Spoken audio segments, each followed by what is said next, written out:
Hello, I'm Ronnie Eldridge. Welcome to Eldridge and Company. I've never paid the same attention to sports that I have to politics, but lately they seem to be very related. My guest is journalist Michael Powell, a Pulitzer Prize winner and interpreter of New York City's life, who now writes a weekly sports column for the New York Times. So I'm glad that he's here to talk about this with me. Has Trump accelerated this connection, or has it always been there and I just haven't noticed? I think it's always been there, but yes. I mean, Trump, as with many things, has greatly accelerated this. I mean, now there's this real bleeding over of politics into sports and maybe sports into politics, probably more so sports into politics. Yeah, politics into sports. Yes, right. He's interpreting all kinds of things in the way that he wants to. He seems to me, I mean, I've read a lot about, tried to read a lot about what makes a fan, and that a lot of fans are really team fans rather than individual players. He's like a team, and the Trump supporters are like his fans, and they just go along, right? I mean, I just don't know. Does that get reflected in the sports? You know, I think it does probably mostly in football. I mean, football sort of culturally is the most conservative of the sports in a whole lot of ways. I mean, kind of the most, you know, it's the most militaristic of the sports. I mean, it's even strategically the way the guys are all dressed in their armor. So I think it lends itself in particular to kind of a, not just a team, it's almost like a militarization of sports. Yeah. So that when, I mean, what happened there was this one football player, Colin Kaepernick, started taking a knee to protest police brutality and the like. And Trump, went after him with a vehemence, almost a violence that was, I mean, a language violence that was extraordinary to watch. And what was also extraordinary is he first did it when he was taking a tour of the South in Alabama, where football is, you know, like the church. Right. To bring in yet another cultural reference. Is he a good football player? Who, Colin Kaepernick? Yeah. He was good. He was one of these guys who had been very good when he first came into the league. And then by the time he started taking a knee, he was okay. And I think that made it easier, this kind of grotesque blackballing of him from the NFL was made easier by the fact because that he was not a star. He was not a star. Yeah. Right. So let's talk about sports, organized sports. We've got baseball, right?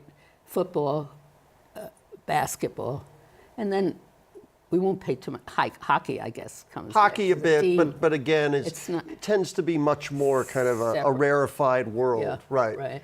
And then tennis.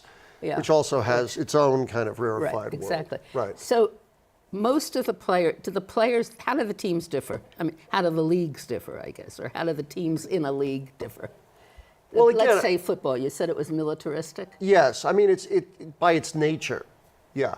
It's fighting. It's fighting. The injuries in football are extraordinary. I mean, obviously you have the problems with concussions, and that's, I mean, a very broad problem, but it's long been the case in football. By the time you're a young guy of 60, you're very often crippled. I mean, really crippled, like, you know, walking around on, you know, crutches or on a cane, and mentally, it's just, the toll is kind of extraordinary. So why do people play it? Is it, well, I can't figure out how to go about it. Most of the players, the larger percentage of the players are black. Yes. Right? What, 65%, yeah. Most of is there a person, an owner that's a person of color? There is, I think, one owner, yes. Right. Well, or is East Asian, but anyway, yes, I think there's one owner. But not a black owner. No black owners. And then it's reflected in the coaches also, right? All the personnel, the line coach, everybody. I mean, how many? No, the line coaches. When you say it's militaristic, it's also militaristic in its jobs. Yes, but I mean, you have some black coaches. You certainly have a lot of black line coaches. Mm-hmm. That is, guys who work with the offense or the defense. I mean, it's not at the same. There is a, if you will, a sort of racial hierarchy. There are far fewer black quarterbacks, and quarterback is That's really true. the star of the. Right. Yeah. That's reflected in a lot of sports, right? Yes. The key position, so it's quarterback and center.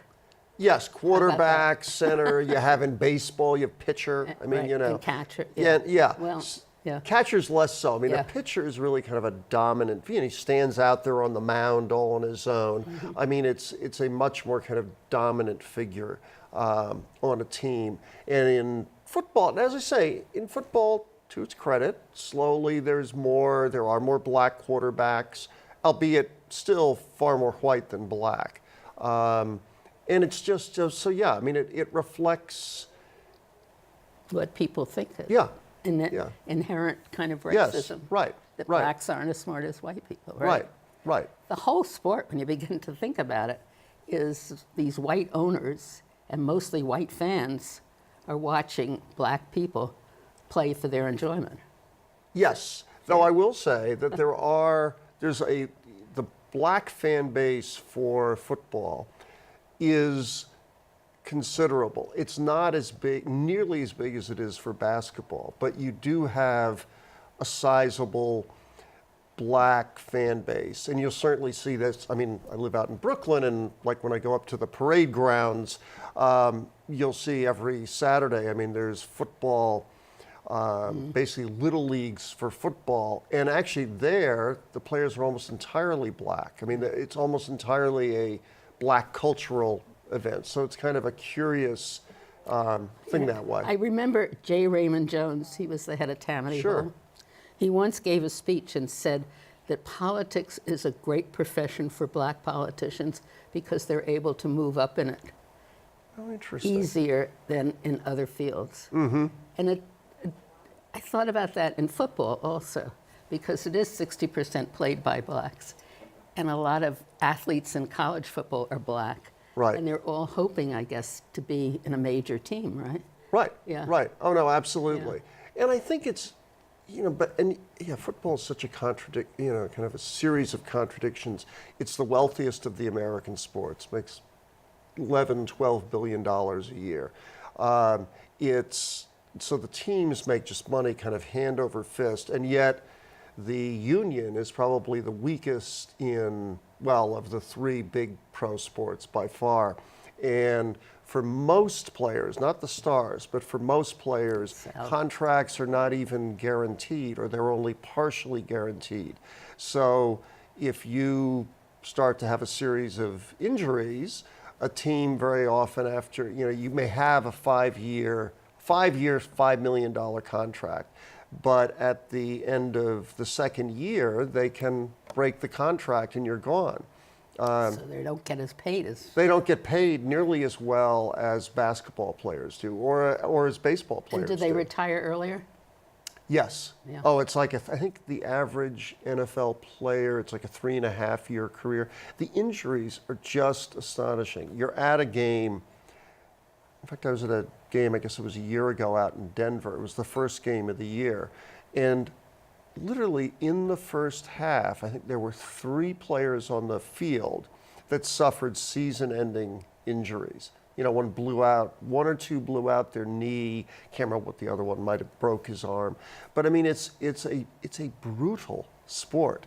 One example, I guess a couple years ago, they had the Super Bowls out in San Francisco. So I was sitting with this famous black quarterback, actually, as it happens, a guy named Warren Moon. Very smart, bright guy, about 60. And he said, we're talking about, mainly we were talking about black quarterbacks, but then we get talking about injuries. And he said, and head injuries. And he said, I have 3 good friends of mine who are my age, played with me.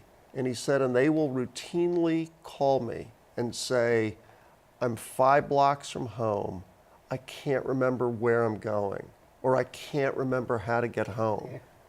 And, I said to him, I was at that time in my 50s, but I said, I don't have any friends for whom that's the case, right? I mean, that's just not a typical event for a 60-year-old to know a bunch of, your close friends who literally are mentally impaired to the point that they can't remember where they are and that kind of thing.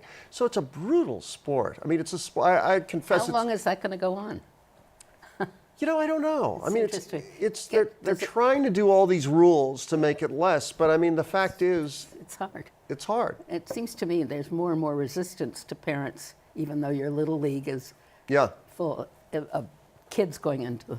So Well, let's, I mean, I know with my son, we said, both my wife and I said, you're not playing football. You can play baseball, you can do basketball, you can do soccer, you can do whatever you want, but you're not playing football because it's just too, yeah. so let's go to baseball. Yes. Now that's predominantly white. Yes.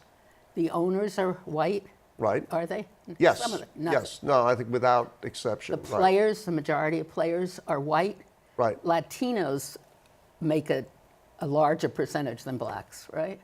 Oh, absolutely. Yeah. And it used to be, and the percentage of blacks in the league has just plummeted. I mean, it used to be, I believe, 22% black in the 70s and even into the 80s. And now it's, I want to say 7.5%. I mean, it's a quite extraordinary drop off. Do those league owners make as much money as the football league owners? Yeah, they do very well. I mean, football is the most profitable, but no, baseball does, between television contracts, cable, they do very well. And are there managers that are of color? There are, but it's, again, not nearly not- what it should be. And in fact, what's kind of depressing, I guess there's 32 teams. I think the high water mark was 10 black or Latino managers, and now it's down to like 3 or 4. So it's actually, they're going backwards. And what about the fans? Are they? Fans are without a doubt, are very white. Yeah. In fact, I guess it was 2 years ago when I was out in Chicago I was watching the Cubs. It was the playoffs. I mean, it was a lot of fun, very vibrant crowd, but I did start to notice this. So I decided, okay, between innings, I took a walk all the way out to left field. I mean, as far as you could go. And literally, against the fence in left field, I saw the only 2 black fans. They were, sitting there, a man and a, husband and wife. And that was it. I mean, and that was, here I am, this isn't just, it's anecdotal, but I was looking, let me find a black. And no, it's a very white sport.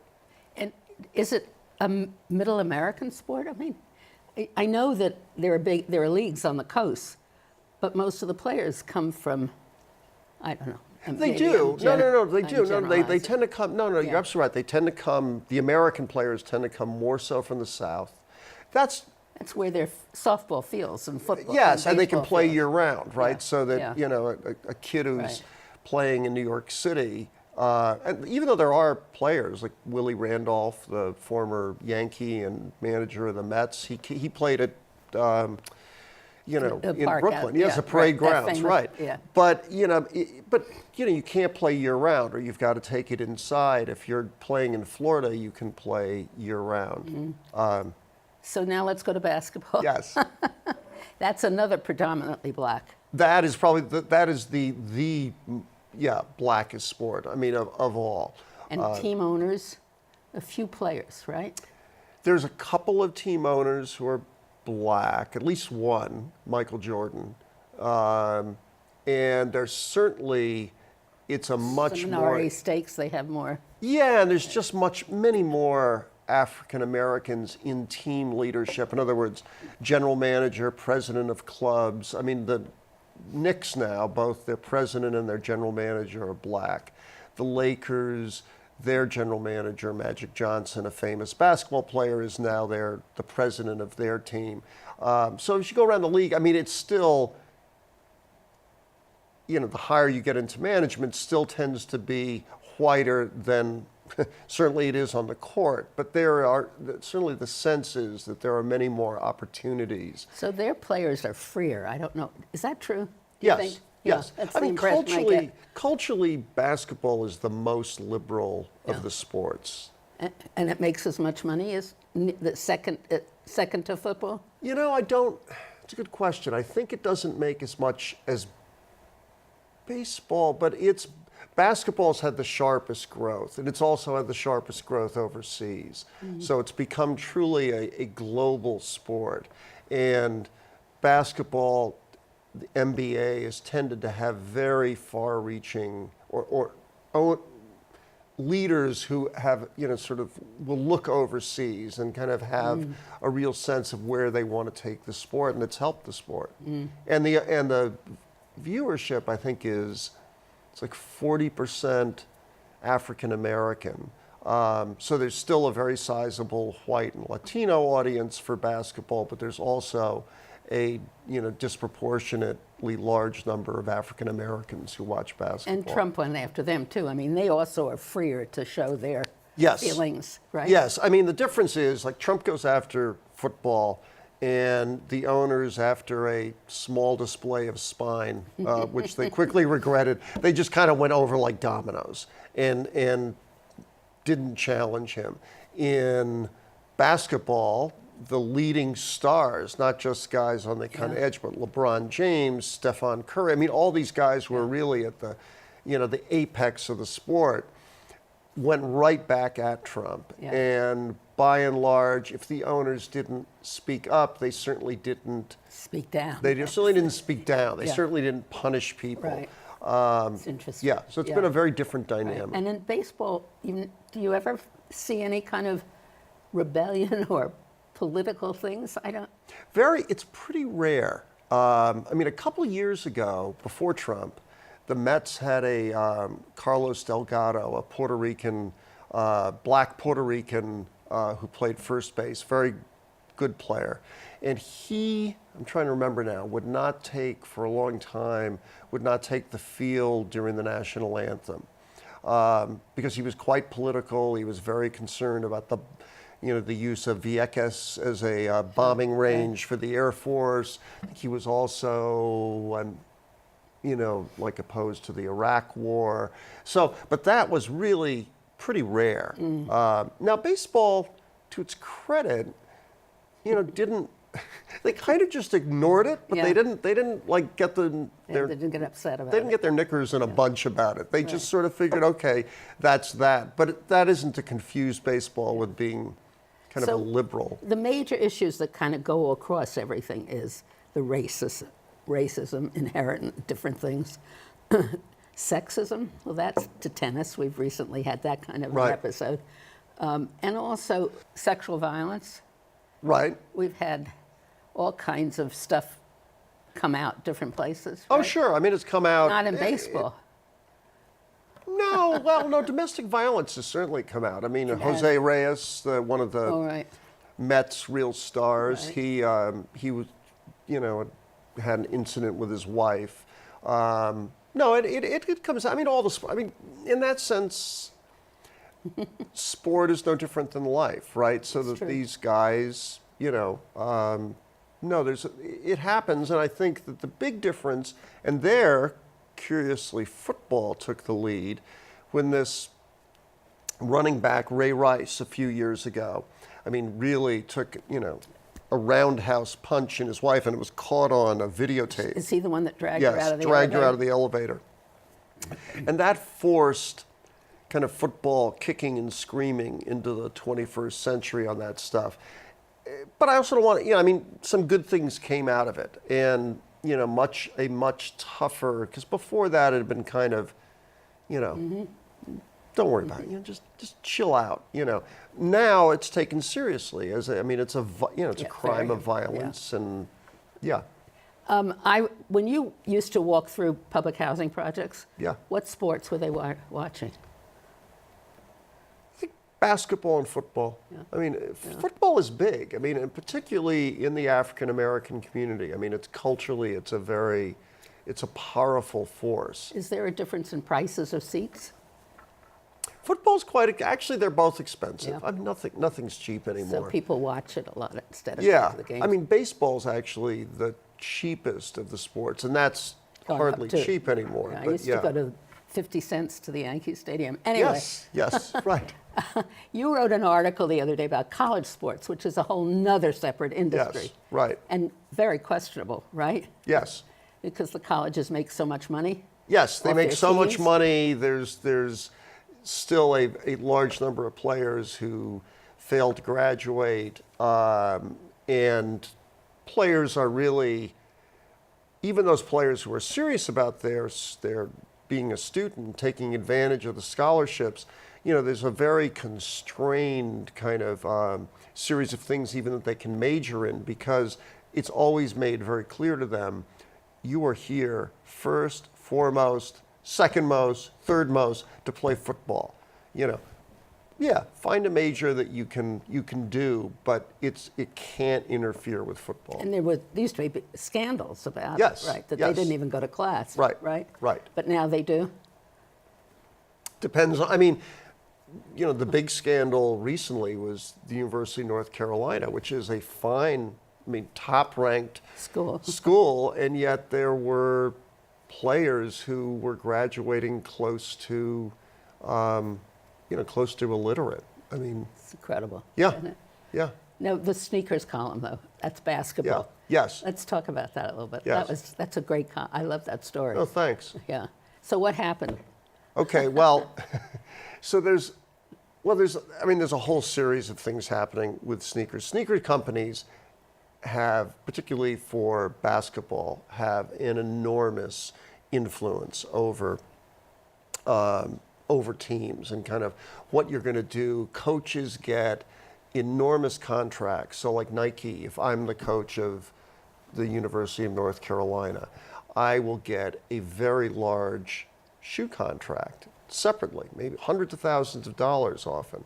And in return, of course, I make sure that the team wears those shoes and all this kind of stuff. So in this case, it was a weird one. It was North Carolina. It was the football players, who of course don't wear sneakers, get given sneakers by, North Carolina had extra sneakers.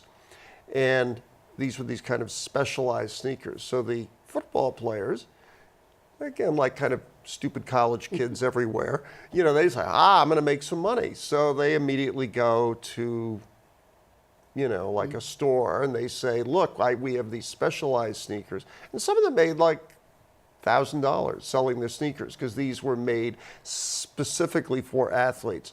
When they found out about this, oh my God, this is, what is wrong with the ethical, moral core of our players and all this kind of stuff. And a number of them got suspended for 4 games, 5 games. And, it's just ironic. The coach that suspends them has a sneaker contract. And by the way, makes $1 million a year in college. The athletic director makes $700,000 a year and also has a contract. He also is talking very sanctimoniously. And this is North Carolina, where they had this huge scandal where, they were building fake classes for students to take, athletes to take. And anyway, so yes, so the hypocrisy sort of, it wasn't just there, it was like dancing, it was doing Was there anybody, were you the only one who talked about it? No. There were others. One of the things in writing about sports now is, there are people who, and some of them very good, who do just kind of a traditional sports column. But there is now a lot more, I think, interest, certainly what interests me, because I'm not a lifelong sports writer at all, is kind of writing at that nexus of culture, politics, sport, race, sometimes sex, right? And all that stuff kind of comes to play in writing about sport. Yeah. And sports writers have gone, sports writing is a definite art. And many of our well-known writers started as sports writers. Right? Sure. Yeah. And even remained as sports writers. Yeah. John O'Hara, I think, was yes, one of them. Right. Yeah. A guy named Jimmy Breslin even did a little with sport. Started with sports, right. He's the one. He liked fighting at the beginning, and then he never could watch a fight. And also, he stopped liking football because of the injuries. It became more and more of a conscience. I find that I can't do football games anymore. I mean, I can write about The these violence, issues, yeah. but I feel like it's just What's your favorite sport? Do you have one? basketball. Basketball. Yeah. I like baseball, I mean, I have a lot of sports I enjoy watching, but basketball I just think there's a jazz quality to it that's just an artfulness to it I that's think fun. I want everybody to read your columns. They appear every week in the Times. What day? Oh, actually, it depends. not- It kind of depends, When right. you get so moved to write When I one? get so moved, yes. Do you like writing just one column a week? You know, it's sometimes, I mean, actually, during certain times of the year, I might write 3 a week. And then, actually, right now, I'm working on a longer kind of investigative piece, so I haven't written one. Well, actually, I wrote one on Yeah, Saturday. I'm looking But for them. Yeah. yeah, so it kind of depends. And you're writing a book. So when you finish the book, I hope that you'll come back again. I would love to. Thanks so much, Mike Powell. Thank you. Thank you. It was fun. Yeah, that was great.